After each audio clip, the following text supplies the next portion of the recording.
ते पण 69% म्हणजे 69% हे फक्त ग्लेशियरच्या स्वरूपात, म्हणजे उत्तर ध्रुव आणि दक्षिण ध्रुव तिथे ग्लेशियर आहेत पृथ्वीच्या नॉर्थ पोल आणि साऊथ पोलच्या इथे.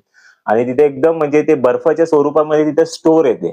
तर ते जेव्हा इन फ्युचरमध्ये जेव्हा पृथ्वी मेल्ट होईल, म्हणजे पृथ्वीवरचं जेव्हा आईस मेल्ट होईल या ग्लोबल वॉर्मिंगमुळे, म्हणजे मी दरवेळी तुम्हाला सांगत असतो, ते जे मेल्ट झाल्याच्या नंतर मग ते वापरण्यामध्ये ते पण कसं ह्युमन्स कसे वापरतात त्याच्यावरती आहे.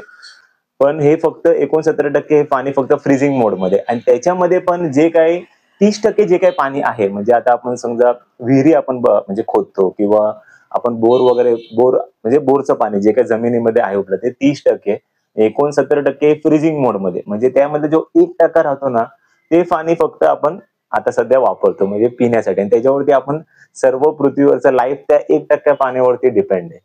मग या गोष्टीचा आपण खोलवर विचार केला पाहिजे, की जे 2.5 हे फक्त फ्रेश वॉटर आहे, त्याच्यानंतर आपण 71% हे फक्त सॉल्ट वॉटर आहे, म्हणजे खारं पाणी आहे, ते समुद्रातलं ते ऍज इट इज आहे तसंच आहे.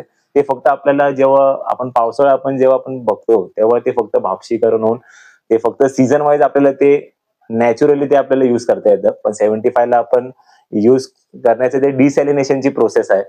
दुसरी गोष्ट म्हणजे 69%. मग ह्या गोष्टीचा विचार करा, की आपल्याकडे फक्त 1% पाणी आपल्याला उपलब्ध आहे, तर त्याचा कसा वापर केला पाहिजे आपण सर्वांनी मिळून, आणि किती त्याला इम्पॉर्टन्स दिला पाहिजे, तर या गोष्टीचा आपल्याला खूप विचार केला पाहिजे. तर मित्रांनो, हा व्हिडिओ तुम्हाला कसा वाटला ते नक्की मला कमेंटमध्ये शेअर करा, आणि लाईक जरूर करा आणि सबस्क्राईब करा, कारण की तुम्ही सबस्क्राईब केल्यामुळे मला खूप हेल्प होते दुसरे असे इन्फॉर्मेटिव्ह व्हिडिओ बनवण्यामध्ये. तर चला मग, काळजी घ्या. पाऊस भरपूर पडतोय, बाहेर जाताना व्यवस्थित प्रिकॉशन घ्या. Precaution is better than care. तर चला मग, गुड बाय, टेक केअर, जय हिंद.